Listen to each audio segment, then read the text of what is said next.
Hare Krishna ma. Today inter first ఇయర్ది all over మొత్తం 5 marks 2 marks 10 marks అన్నీ కలిపి ఒకటే దగ్గర కంపైజేషన్ ఇస్తున్నాను. ఏంటంటే ఎగ్జామ్కి వెళ్ళక ముందు ఇవాళ ఒకసారి వీడియోస్ చూసేసి వెళ్ళడమ్మా. ఏంటంటే ఎకనామిక్ ఇంపార్టెంట్ క్వశ్చన్స్, అన్ని ఇంపార్టెంట్ క్వశ్చన్స్ దీంట్లో ఇస్తానమ్మా. ఎక్కడి 2 మార్క్స్ 5 మార్క్స్ 10 మార్క్స్, ఓకేనా? ఏంటంటే కన్జ్యూమర్ గూడ్స్ అంటే అమ్మ, కన్జ్యూమర్ అంటే మనం who will directly go to the market and buy certain goods and consume them directly. దాన్ని కన్జ్యూమర్ గుడ్ అంటారు. ఇక్కడ చూడండి, consumer good is an economic good. Consumer గుడ్ని ఎకనామిక్ గుడ్ అని కూడా అంటారు. Consumer goods purchased by the household for the final consumption. అంటే household దాన్ని గూడ్స్ని పర్చేస్ చేస్తాడు, ఫైనల్గా దాన్ని కన్సంప్షన్ చేస్తాడు. దాన్ని మళ్ళీ రీప్రొడక్షన్ ఏమీ చేయరు. These goods which directly satisfy human wants, అంటే ఆ గూడ్స్ హ్యూమన్కి డైరెక్ట్గా సాటిస్ఫై చేస్తే అలాంటి గూడ్స్ని కన్జ్యూమర్ గూడ్స్ అంటాం. Example fruits, milk, pens, clothes, ఏమైనా ఎగ్జాంపుల్స్ మీ ఇష్టం వచ్చినాయి రాసుకున్నాము, ఓకేనా? నెక్స్ట్ వచ్చేసి వెల్త్ అంటే ఇన్కమ్ అంటే మనీ. వెల్త్ అంటే ఏంటంటే wealth means stock of assets held by an individual. అంటే వెల్త్ అంటే stock of assets held by individual దగ్గర ఎంత స్టాక్ ఆఫ్ అసెట్స్ ఉంది దాన్ని క్యాలిక్యులేషన్ చేస్తారు. Wealth may be held in the various forms. వెల్త్కి ఒకటే ఫామ్ లేదు, చాలా ఫార్మ్స్ ఉన్నాయి. The important characteristics of wealth ఏంటంటే యూటిలిటీ ఉంటుంది. దీంట్లో ఏమేమి వస్తుందంటే utility, scarcity, value in use, value in exchange, transferability, ఓకేనా? నెక్స్ట్ వచ్చేసి కార్డినల్ యూటిలిటీలో అమ్మ, కార్డినల్ యూటిలిటీ ఫస్ట్ మనకి ఎగ్జామ్లో వస్తే కార్డినల్ వస్తుంది, లేకపోతే ఆర్డినల్ వస్తుంది, లేకపోతే యూటిలిటీ వస్తుంది. ఈ మూడిట్లో ఒక యూటిలిటీ 2 మార్క్స్కి గ్యారంటీగా వస్తుంది. యూటిలిటీ అంటే satisfaction level of a consumer which is measured in terms of numbers అయితేనేమో కార్డినల్ యూటిలిటీ అంటాము. ఇంకొకటేమో the satisfaction measured in ranks అంటేనేమో ఆర్డినల్ యూటిలిటీ. అంటే utility is nothing but the satisfaction level of a consumer which is measured in utils అంటారండి. దాన్ని utility అంటాం. దాని తర్వాత కార్డినల్ యూటిలిటీ వచ్చిందంటే same the utility derived from the consumption of a commodity can be expressed in terms of numbers. ఇక్కడ numbers రాస్తేనేమో cardinal utility. అదే ఇక్కడ ర్యాంక్ రాసేసారనుకో ఆర్డినల్ అయిపోతుంది. అర్థమైందమ్మా? కార్డినల్ అంటే satisfaction level of a consumer is measured in numbers. Ordinal utility అంటే same the utility derived from the consumption of a commodity is can be expressed in terms of ranks is called as ordinal utility. ఇక్కడనేమో 1 2 3 4 అని రాసుకోండి. అక్కడ ordinal వచ్చిందనుకో first rank, second rank, third rank. ఎవరిచ్చాడు? Introduced by Alfred Marshall. అర్థమైందమ్మా? అంటే ఇప్పుడు మీరు చదివిన ఆన్సర్కి 3 బిట్స్ వస్తాయి. 3 బిట్స్లో ఏ బిట్ వచ్చినా రాసేయచ్చు. యూటిలిటీ అయినా రాసేయచ్చు, కార్డినల్ అయినా రాయొచ్చు, ఆర్డినల్ అయినా రాయొచ్చు. నెక్స్ట్ వచ్చేసి ప్రైస్ లైన్ అన్నా బడ్జెట్ లైన్ అన్నా ఏదైనా ఇస్తారు. యాక్చువల్గా బడ్జెట్ లైన్ అన్నా ఇదే ఆన్సర్ రాయాలి, ప్రైస్ లైన్ అన్నా ఇదే answer రాయాలమ్మా. The budget line shows all the combination of two goods which the consumer can buy with given money income of their given point of time. అంటే consumer ఏం చేస్తాడు? Combination of 2 goods కొంటాడు. 2 goods satisfaction level సపరేట్గా ఉంటుంది. దీని satisfaction X good satisfaction ఏమో ఇక్కడ, why good satisfaction ఏమో ఇక్కడ. అర్థమైందమ్మా? అంటే 2 గూడ్స్ ఉంటాడు, 2 గూడ్స్ సాటిస్ఫాక్షన్ లెవెల్ డిఫరెంట్ లెవెల్లో ఉంటుంది. దాన్ని ఒక గ్రాఫ్ లాగా ఎక్స్ప్లెయిన్ చేసాం. ఎక్స్ప్లెనేషన్ ఏంటంటే on OX axis we have measured the X good, on OY axis we have measured the Y good. We have taken the 2 points, that is point A and point B. When we draw a line from A to B, that curve is called as budget line and process. అర్థమైందమ్మా? Next వచ్చేసి indifference map ఏంటంటే representing the combination of 2 goods giving equal level of satisfaction. అంటే combination of 2 goods ఉంటాయి. ఆ 2 goods ఏమి ఇస్తుందంటే కన్స్యూమర్కి equal level of satisfaction ఇస్తుందంట. దాన్ని indifference map అంటాం. Curve ఇలా డ్రా చేసుకోండి. ఇలా అమ్మ, ఎకనామిక్స్లో మార్క్స్ స్కోరింగ్ అంటే ఏంటంటే మార్క్స్ స్కోరింగ్ అంటేనే గ్రాఫ్స్, పెన్సిల్, స్కేల్ ఇవి తీసుకొని వెళ్ళడం, ఇలా నీట్గా డ్రా చేయడం, ఓకేనా? Indifference map is over. Unitary elastic demand అమ్మ, మనకి ప్రైస్ ఎలాస్టిసిటీ డిమాండ్లో 5 టైప్స్ ఉంటాయి. దాంట్లో ఏంటంటే యూనిటరీ ఎలాస్టిక్ డిమాండ్ అంటే ఏంటంటే with given percentage change in the price is accompanied by an equal percentage change in the quantity demand is called as unitary elastic demand. Such elasticity demand is said to be unitary elastic demand. ఏంటంటే ఒక percentage change in the price percentage change in the price divided by percentage change in the quantity demand అని కూడా రాసుకోవచ్చు. Percentage change in the price divided by percentage change in the quantity demand equal to unitary elastic demand. అలా రాసిన marks ఇస్తారు. Next వచ్చేసి demand function. దీనికి ఒక formula ఉందమ్మా. The relation between the demand and the demand factors is called as demand function. అంటే relationship between the demand ఇంకా demand factors మధ్యలో రిలేషన్షిప్ ఎక్స్ప్రెస్ చేసి దాన్ని డిమాండ్ ఫంక్షన్ అంటారు. That can be explain with the help of a formula. Formula ఏంటంటే dx equal to functional, f అంటే functional relationship, price of x P1 to Pn, y, t.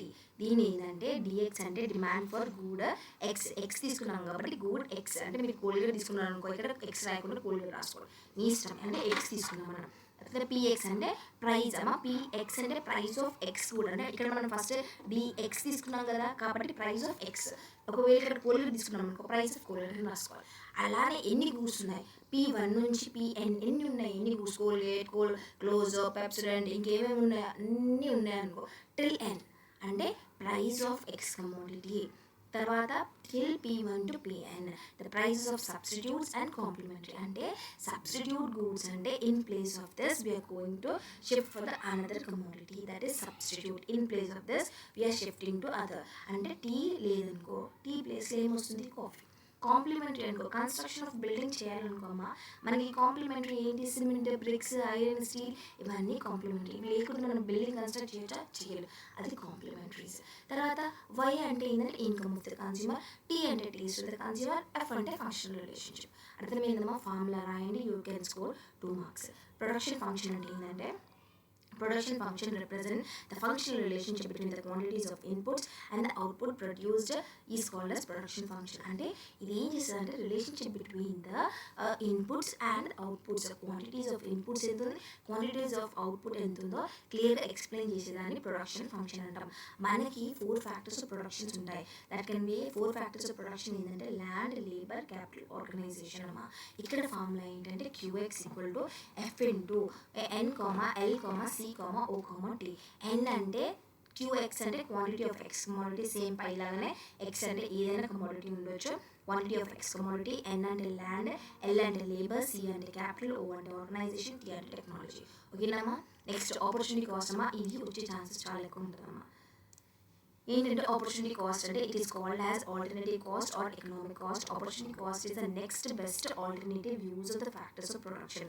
అంటే ఇది కాకపోతే next option ఏముంది, దానికి కన్జ్యూమర్ షిఫ్ట్ అయిపోతారు. దాన్ని ఏమంటారంటే ఆపర్చునిటీ కాస్ట్ అంటామంటే నెక్స్ట్ బెస్ట్ ఆల్టర్నేటివ్ యూజ్. ఈ కాలేజ్లో జాయిన్ కావడానికి వెళ్ళానమ్మా, ఇక్కడ ఆప్షన్ బాగలేదనుకో, ఏం చేస్తాను, వేరే కాలేజ్లో షిఫ్ట్ అవుతాను. సేమ్ అలానే ఒక ఫార్మర్ ఏం చేశాడంట, వీట్ ప్రొడక్షన్ చేసుకుందాం అనుకున్నాడంట.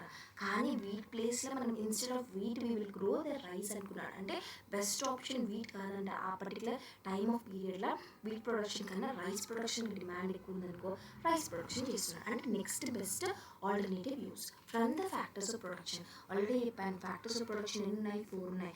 Land, labour, capital, organisation. తర్వాత మోనోపోలీ. మోనోపోలీ అంటే ఏంటి, the word mono means single, poly means seller. ఇక్కడ ఏంటంటే monopoly is single seller which has no close substitute. ఈ మోనోపోలీకి ఏం క్లోజ్ సబ్స్టిట్యూట్స్ ఉండవు. సబ్స్టిట్యూట్ అంటే ఇది కాకపోతే అది, కన్జ్యూమర్ ఈ గూడ్ కాలేకపోతే ఇంకో గూడ్కి షిఫ్ట్ అవుతాడు, దాన్ని ఏమంటారు సబ్స్టిట్యూట్. కానీ ఇక్కడ మోనోపోలీలో సబ్స్టిట్యూట్స్ లేవు. ఈ ఎక్స్ అనే కన్జ్యూమర్ ఉన్నాడు అనుకో, ఎక్స్ అనే సెల్లర్ ఉన్నాడు అనుకో, ఎక్సే, ఇంకా ఆప్షన్ లేదు, సబ్స్టిట్యూట్స్ లేరు. Duopoly అంటే duopoly is one type of duopoly market. There are 2 sellers. Mono means single, duo అంటే 2 sellers in the market. Duopolyలో 2 sellers in the market ఉంటారు. ఇక్కడ 2 sellers ప్రైస్ తీసేటప్పుడు, ప్రైస్ డెసిషన్ తీసుకునేటప్పుడు వాళ్ళు 2 people will come together and decide the price of a commodity, or individual can decide the price of a product. అంటే డియోపోలీలో 2 sellers ఉంటారు మార్కెట్లో. ఆ 2 sellersని price of the product decide చేయొచ్చు, లేకపోతే ఇండివిజువల్గా కూడా వాళ్ళు ప్రైస్ ఆఫ్ ద ప్రోడక్ట్ని డిసైడ్ చేయొచ్చు. ఎక్కడ, డియోపోలీలో. సేమ్ అలాగనే ఒలిగోపోలీ ఉంది. Oligopoly is a market where few producers a commodity. Few producers produce a commodity. The price is decided dependently or independently or collectively. అంటే దీంట్లో 1 కాదు 2 కాదు మోర్ దెన్ 2 ఉంటారు. ఒలిగోపోలి మార్కెట్లో 1 కాదు 2 కాదు మోర్ దెన్ 2 సెల్లర్స్ ఉంటారు. దీంట్లో వాళ్ళు ఇండిపెండెంట్గా ప్రైస్ ఆఫ్ ప్రోడక్ట్ డిసైడ్ చేయొచ్చు, లేకపోతే కలెక్టివ్గా ప్రైస్ ఆఫ్ ప్రోడక్ట్ డిసైడ్ చేయొచ్చు. అమ్మా ఇక్కడ ఈ మూడుట్లో నుంచి ఏ మూడు, మోనోపోలీ లేకపోతే డియోపోలీ లేకపోతే ఒలిగోపోలీ, ఈ మూడుట్లో నుంచి ఒక పెట్టి 2 మార్క్స్ వస్తుందమ్మా. నెక్స్ట్ వచ్చేసి ఏంటంటే సెల్లింగ్ కాస్ట్. సెల్లింగ్ కాస్ట్ అంటే ఏంటంటే అడ్వర్టైజ్మెంట్ కాస్ట్. గూడ్స్ ప్రొడ్యూస్ చేసుకున్నాం, మార్కెట్లో రిలీజ్ చేయాలంటే ఏం చేయాలి, అడ్వర్టైజ్మెంట్ చేయాలి. అడ్వర్టైజ్మెంట్ పైన అయ్యే కాస్ట్ని సెల్లింగ్ కాస్ట్ అంటారు. గూడ్స్ని సెల్లింగ్ చేసేటప్పుడు అయ్యే కాస్ట్ని సెల్లింగ్ కాస్ట్ అంటారు. అంటే అడ్వర్టైజ్మెంట్ వస్తుంది, దాంట్లో సేల్స్ ప్రమోషన్స్ వస్తుంది. Technique is the important features of the monopolistic competition. అమ్మా ఇక్కడ ఏంటంటే అడ్వర్టైజ్మెంట్ ఇంకా సేల్స్ ప్రమోషన్. మూవీస్ తీసేస్తారు. మూవీస్ తీసేసిన తర్వాత మీకు ఎలా తెలుస్తుంది మూవీస్ మార్కెట్లో రిలీజ్ అయ్యిందని? ఒక ఫేమస్ హీరో ఉన్నాడు అనుకో, ఫేమస్ హీరో రిలీజ్ అయ్యిందనుకో, మూవీ రిలీజ్ అయింది ఎట్లా తెలుస్తుంది? వాళ్ళు అడ్వర్టైజ్మెంట్ చేస్తారు, ప్రమోషన్స్ చేస్తారు, టెక్నిక్స్ యూజ్ చేస్తారు. దానివల్ల వాళ్ళ మూవీ ఏమవుతుందంటే మార్కెట్లో పబ్లిసిటీ అయిపోతుంది. ఇక్కడ కూడా ఏంటంటే సెల్లింగ్ కాస్ట్ అంటే ఏంటంటే ప్రోడక్ట్ ప్రొడ్యూస్ అయిపోతుంది. ప్రొడ్యూస్ అయిపోయిన తర్వాత దానికి వాళ్ళు అడ్వర్టైజ్మెంట్ చేసుకుంటారు, సేల్స్ ప్రమోషన్ టెక్నిక్స్ యూజ్ చేస్తారు. అది బిజినెస్కి మోనోపోలిస్టిక్ కాంపిటీషన్లో ఇంపార్టెంట్ ఫీచర్. ఏ బిజినెస్ అయినా, అది స్మాల్ స్కేల్ బిజినెస్ అయినా, మీడియం అయినా, లార్జ్ అయినా, ఏ బిజినెస్ అయినా సరే సెల్లింగ్ కాస్ట్ ఉంటేనే ప్రాఫిట్స్ ఎక్కువ వస్తాయి. These cost are only the monopolistic. ఈ కాస్ట్లు అంట, ఈ సెల్లింగ్ కాస్ట్ ఏ కాంపిటీషన్లో ఉంటుంది అంట? మోనోపోలిస్టిక్ కాంపిటీషన్లో ఉంటుందంట. These cost are only in the monopolistic competition. Such a cost are called as selling cost. ఈ కాస్ట్, ఈ సెల్లింగ్ కాస్ట్ ఏ మార్కెట్లో ఉంటుంది, ఏ కాంపిటీషన్లో ఉంటుందంట? మోనోపోలిస్టిక్ కాంపిటీషన్లో ఉంటుందంట. సచ్ కాస్ట్, ఇలాంటి కాస్ట్ల పైన మనం గూడ్స్ పైన స్పెండింగ్ చేస్తున్నాం కదా మనీని అడ్వర్టైజ్మెంట్కి ప్రమోషన్ కోసం, ఆ కాస్ట్ని ఏమంటామంటే సెల్లింగ్ కాస్ట్ అంటాం. తర్వాత కాంట్రాక్ట్ రెంట్. కాంట్రాక్ట్ రెంట్ అంటే ఏంటంటే rent are A price which is actually paid for the service of the land. మనం ల్యాండ్ని యూజ్ చేసినాం అనుకో, ఆ ల్యాండ్ యూజ్ చేసినందుకు మనం కొంచెం అమౌంట్ ఓనర్కి పే చేయాలి. దాన్ని మనం ఏమంటామంటే రెంట్ అంటాం. అది ల్యాండ్కైనా ఉండొచ్చు, బిల్డింగ్ అయినా ఉండొచ్చు, వెహికల్కి అయినా ఉండొచ్చు, ఇంకా ఏ ఐటమ్స్ కైనా ఉండొచ్చు అమ్మా. According to an agreement made earlier for a given period of time. అంటే దీనికి ఏం ఉంటుంది, ఒక అగ్రిమెంట్ ఉంటుంది ఇద్దరి మధ్యలో. Agreement, mutual agreement maybe depending on the hourly basis, maybe depending on the monthly basis, maybe depending on the yearly basis, depending on the situation, depending on the product. The contract will be dependent on the contract rent, maybe for the 1 year, maybe for the hourly basis, maybe for the 1 month. Okay nama. Net interest and ఏంటంటే the interest is the payment for the service of the capital or money only. Net interest అంటే ఏందమ్మా? Net interest అంటే interest is the payment for the service of the capital. అంటే ఇది payment అంట. దేనికి? Capital పైన payment అంట. Or money only. It is a payment made to the lender of the capital. ఈ పేమెంట్ ఎవరికి పే చేస్తున్నామంట? Lender of the capital pay చేస్తున్నామంట. For the service of the capital only. అంటే capital పైన service కోసం మనం pay చేస్తున్నాం. In the process of production. దేనికోసం పే చేస్తున్నాం? ప్రొడక్షన్ చేసేటప్పుడు మనకు కొంచెం మనీ ఖర్చు అయింది, ఆ ఖర్చుకి మనం పే చేస్తున్నాం. ఎవరికి? లెండర్కి. In the process of production interest paid to the government. Interest is paid to the government ఉండొచ్చు, బాండ్స్ ఉండొచ్చు, సెక్యూరిటీ ఉండొచ్చు, లోన్స్ ఉండొచ్చు, ఇంకా ఏదైనా ఉండొచ్చు. ఈ పే చేసే దాన్ని ఏమంటామంటే నెట్ ఇంట్రెస్ట్ అంటాం. ఆ నెట్ ఇంట్రెస్ట్ ఒక ఫార్ములా ఉందమ్మా. ఫర్ ఎగ్జామ్లో ఫార్ములా రాసిన యూ విల్ గెట్ 2 మార్క్స్ అమ్మా. ఈ ఫార్ములా రాసిన 2 మార్క్స్ వస్తుంది. Net interest equal to gross interest minus reward for the risk taking plus reward for the inconvenience plus reward for the management. అంటే net అంటే ఎట్లయినమ్మా, net అంటే గుర్తుపెట్టుకున్నామా, gross ఉంటుంది కదా, gross value. Gross అంటే ఫర్ ఎగ్జాంపుల్ ఎక్స్ అనే person ఉన్నాడు, 50,000 salary ఉందమ్మా. ఆ 50,000 దీన్ని ఏమంటామంటే గ్రాస్ అంటాం. వానికి ఎక్స్పెన్సెస్ అన్నీ ఉన్నాయనుకో, లోన్స్, ఇంకా వేరే వేరే అక్కడ నుంచి ఇక్కడ నుంచి లోన్ తీసుకున్నాడు, ఇంకా ఏమంటారు లోన్స్ తీసుకున్నాడు, ఇంకేమంటారు, ఇంకా చాలా ఎక్స్పెన్సెస్ ఏవేవో ఉన్నాయో అన్నీ డిడక్ట్ చేసిన తర్వాత లాస్ట్కి పిఎఫ్ గిఫ్ అన్నీ డిడక్ట్ చేసిన తర్వాత లాస్ట్కి వస్తుంది కదా ఆ అమౌంట్, ఇనిషియల్ అమౌంట్ 30 వస్తుంది అనుకో, ఆ 30ని ఏమంటామంటే నెట్ అంటామమ్మా. గ్రాస్లో నుంచి నెట్ని మైనస్ చేస్తేనే, గ్రాస్లో నుంచి నెట్ ఎక్స్పెన్సెస్ని మైనస్ చేస్తేనే నెట్ వస్తుంది. సేమ్ అదే ఇక్కడ ఫార్ములా ఏంటంటే gross interest, total overall interest ఎంత ఉంది minus reward for the risk taking, ఎంత రివార్డ్ ఉంది రిస్క్ టేకింగ్కి, plus reward for the inconvenience, plus reward for the management, ఇవన్నీ దీంట్లో నుంచి మైనస్ చేస్తే వచ్చేదాన్ని నెట్ ఇంట్రెస్ట్ అంటాం. సేమ్ అలానే గ్రాస్ ప్రాఫిట్ అమ్మా. Gross profit is considered as the difference between the total revenue and a cost of product. అంటే ఈ గ్రాస్ ప్రాఫిట్ ఈక్వల్ టు ఏంది టోటల్ రెవెన్యూల నుంచి and total cost is considered as the difference, అంటే total ఇన్కమ్లో నుంచి cost of ప్రోడక్ట్ని minus చేస్తే వచ్చేదాన్ని gross profit అంటాం. లేకపోతే దీనికి ఒక ఫార్ములా ఉందమ్మా. ఫార్ములా ఏంటంటే gross profit equal to net profit plus implicit rent plus implicit wage plus implicit interest plus depreciation changes plus insurance premium. ఇవన్నీ చేస్తే మనకు వచ్చేదాన్ని ఏమంటామంటే గ్రాస్ ప్రాఫిట్ అమ్మా. ఇప్పుడే చెప్పిన గ్రాస్ అంటే ఓవరాల్ ఉంటుంది, వితౌట్ ఎనీ డిడక్షన్స్ చేస్తే మనకు వచ్చేదాన్ని ఏమంటామంటే గ్రాస్ అంటాం. కాబట్టి ఇక్కడ ఏం డిడక్షన్స్ లేవు, అన్ని అడిషన్సే ఉన్నాయి. ఓకేనా. నెట్ కావాలనుకో, ఈ నెట్ కావాలంటే గ్రాస్లో నుంచి ఎక్స్పెన్సెస్ అన్నిటిని మైనస్ చేస్తే వస్తే మనకి నెట్ వస్తుంది. కానీ ఇక్కడ గ్రాస్ అడిగాడు కాబట్టి ఆ వచ్చిన నెట్లను అన్నీ యాడ్ చేసుకుంటారు. Net profit plus implicit rent plus implicit wage plus implicit interest plus depreciation changes plus insurance premium అన్నీ యాడ్ చేస్తే ఏం వచ్చిందంటే గ్రాస్ ప్రాఫిట్ వచ్చిందంట. అర్థమైందమ్మా. Next expand CSO. What are its responsibility? CSO means central statistical organisation అమ్మా. CSO full form వచ్చేసి central statistical organisation. It is introduced with the responsibility preparing national income estimate. ఈ CSO ఏం చేస్తుందంట?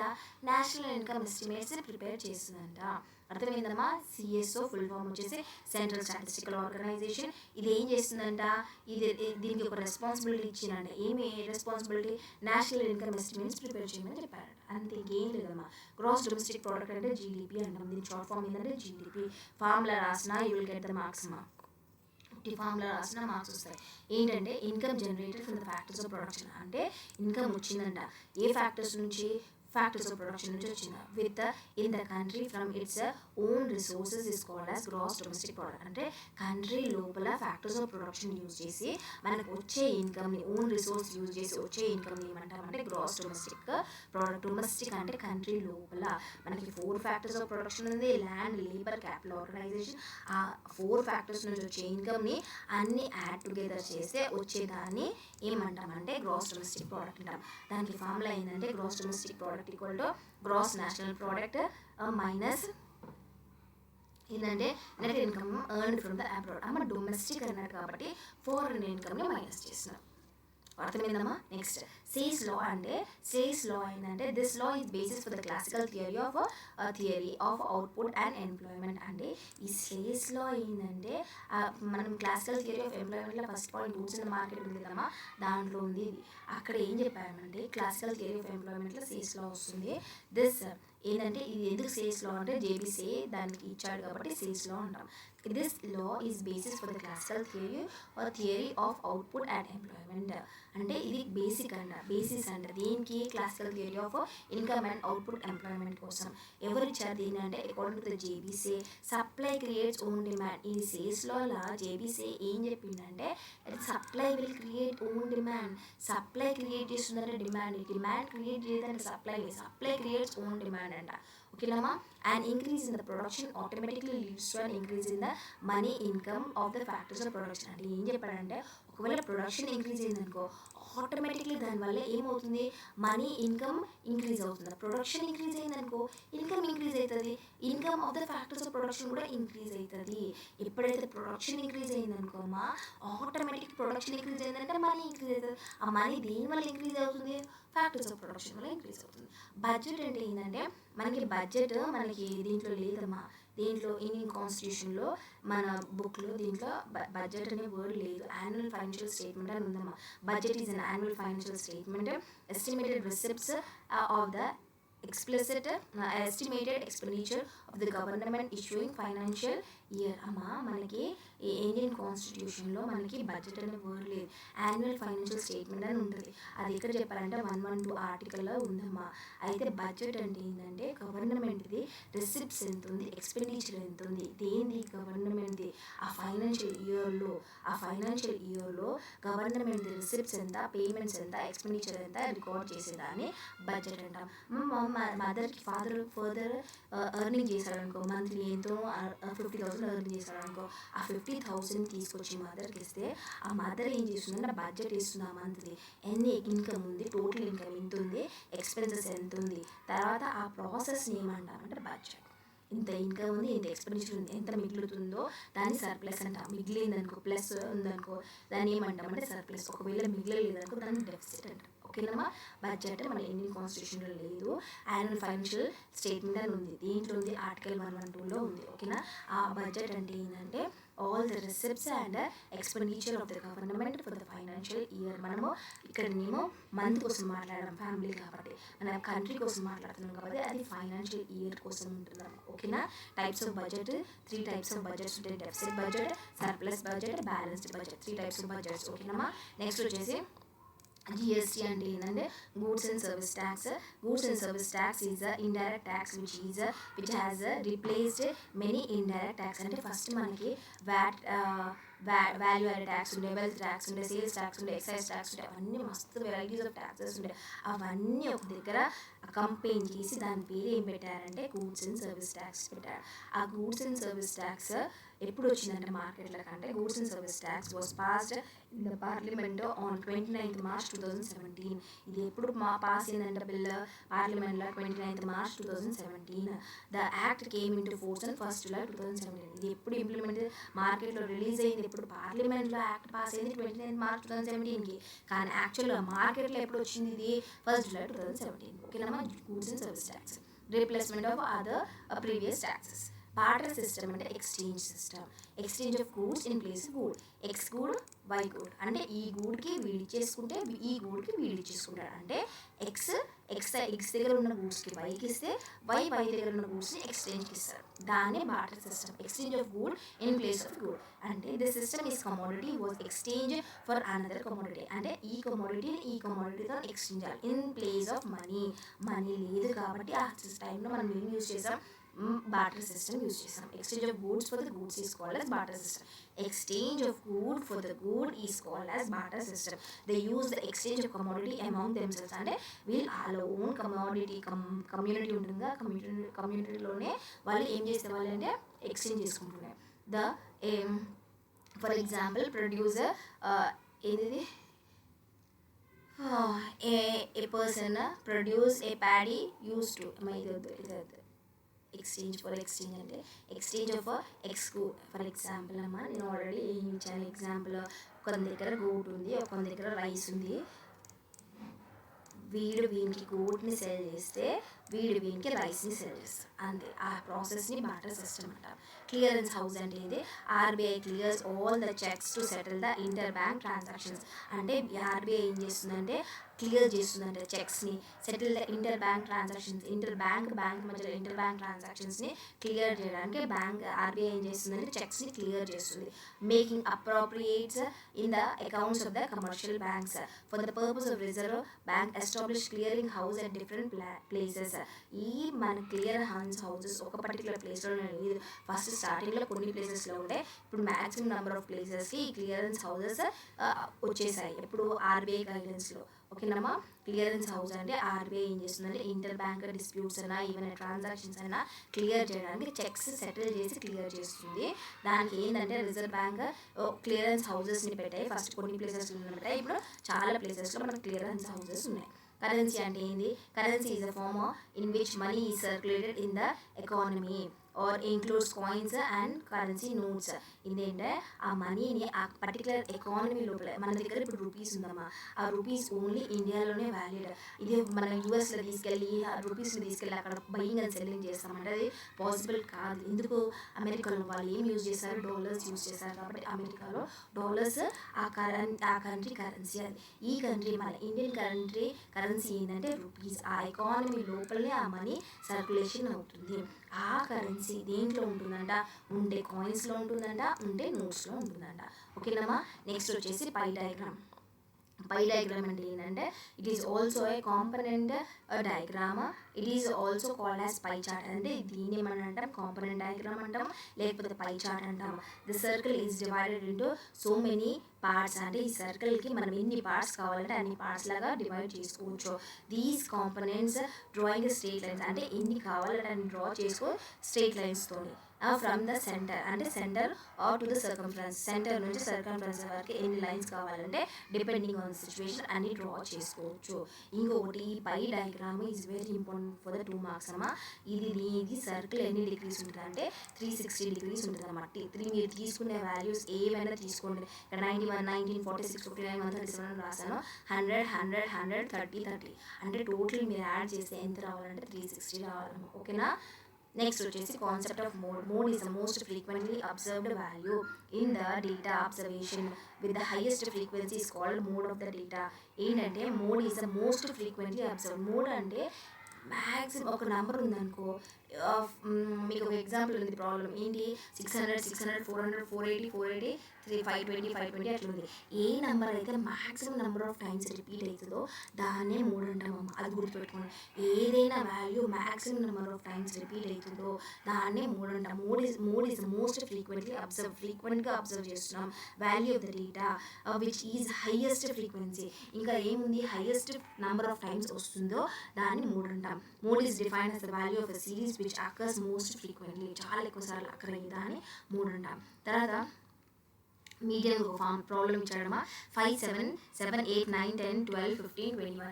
అమ్మ ఇక్కడ ఎప్పుడే కానీ గుర్తుపెట్టుకోండి, మీడియన్ అంటే ఒకవేళ వాల్యూ అసెండింగ్ ఆర్డర్లో లేదనుకో, గివెన్ డేటా ఇక్కడ అసెండింగ్ ఆర్డర్లో ఉంది కాబట్టి మీరు ఏం అరేంజ్ చేయాల్సిన అవసరం లేదు. కానీ ఎగ్జామినేషన్ హాల్లో ఈ ప్రాబ్లం కాకుండా ఇంకా ఏ ప్రాబ్లం అని వచ్చింది, దాంట్లో డేటా అసెండింగ్ ఆర్డర్లో లేదంటే you have to arrange the given data in the ascending order then do the problem. ఎందుకంటే ఇక్కడ మనకి ఆన్సర్ డివైడ్ n+1/2 చేసేస్తాం, కానీ ఇక్కడ వచ్చిన తర్వాత ఫిఫ్త్ వాల్యూ ఎక్కడ వచ్చిందంటే అప్పుడు కన్ఫ్యూజింగ్ అవుతుంది.